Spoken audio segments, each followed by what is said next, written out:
کسی گڑھے پڑے آدمی کو نکلنے کی ترغیب دے کر آ جائیں تو آپ کی اس ترغیب سے اس کی جان نہیں بچے گی اور آپ کی ترغیب دینے سے آپ کی ذمہ داری پوری نہیں ہوگی۔ جو آدمی گڑھے گناہ کر رہا ہے وہ گڑھے میں پڑا ہوا ہے، اللہ فرماتے رضی اللہ تعالیٰ گناہ کرنے والا گڑھے میں گرنے والے کی طرح ہے، کیا تم اس کو گڑھے سے نکالو گے؟ نہیں۔ آپ ذرا غور کیجیے، آپ سمجھتے ہیں تبلیغ میں اس کا مقصد یہ تھا کہ لوگوں سے ملاقاتیں کرتے تو دین کی بات پہنچائی جائے تاکہ لوگوں کے اندر دین کی طرف پیدا ہو جائے۔ میں کہتا ہوں کہ گشتوں میں ملاقاتیں کر کے دین کے بات پہنچا دینا ایسا ہے جیسا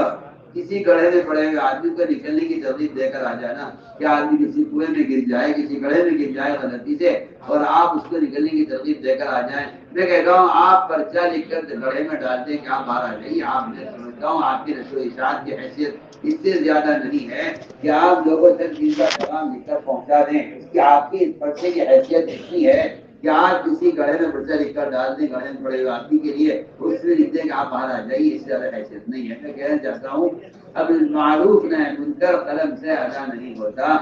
اب معروف کا مطلب یہ ہے کہ ایک آدمی کا ہاتھ پکڑ کر آپ اسے علم اور ایمان کے حلقے اور کم سے کم اس کو اس وقت کی نماز کے لیے تیار کر کے لے آئیں اپنے ساتھ، اس کا ہاتھ پکڑ کر آپ اسے رسول گڑھے سے نکال لیں، اس کا معروف کہا جاتا ہے۔ آپ شراب کے اڈے سے کسی مسلمان کو اٹھائیں اور سمجھا کر اس کو مسجد میں لے آئیں، اس کو نائب منکر کہا جاتا ہے۔ آپ اگر منبر سے بیان کر دیں عوامی نواحی کو، تو عوامی نواحی کا علم ہے، یہ دعوت کا فریضہ اور محنت نہیں ہے۔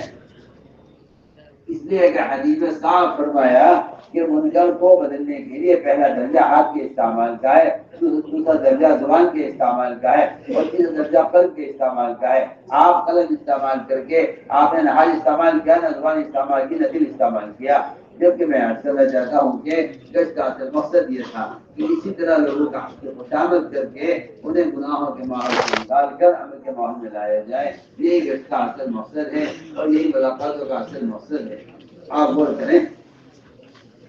صحابہ کرام ہاتھ پکڑ پکڑ کر خوشامد کر کر کے عمر رضی اللہ تعالیٰ عنہ بازار میں ایسے کہ دونوں کے ہاتھ پکڑتے اور ان سے کہتے کہ چلو ہمارے ساتھ مسجد میں آ جاؤ، اور میں جلدی یہ کام اس لیے کرتا ہوں تاکہ میرے اپنے ایمان میں زیادتی ہو۔ اس سے آپ اندازہ کر لیجیے عمر رضی اللہ عنہ جیسا آدمی اپنے ایمان کی تکمیل کے لیے بازار میں لوگوں کا ہاتھ پکڑ پکڑ کر انہیں مسجد کے حلقوں میں ایمان کے حلقوں میں لا کر جوڑا کرتے تھے۔ یہ بات بالکل واضح ہے کہ تبلیغ میں گشت کا اصل مقصد صحابہ کرام کے گشت کی نقل ہے، جس کو وہ اپنے ایمان کی تکمیل کے لیے کیا کرتے ہیں۔ تو بالکل واضح طور پر عرض کرتے ہیں تبلیغ میں گشت کا جو اصل مقصد ہے وہ صحابہ کرام کے گشت کی نقل ہے، جس کو صحابہ کرام اپنے ایمان کی تکمیل کے لیے کیا کرتے تھے۔ اس لیے کہ امر بالمعروف و نہی عن المنکر کے فریضہ کو ادا کرنا بس یہی گشت کا اصل مقصد ہے اور یہی فریضہ ہے جس کے ادا کرنے سے ایمان کی تکمیل ہوتی ہے۔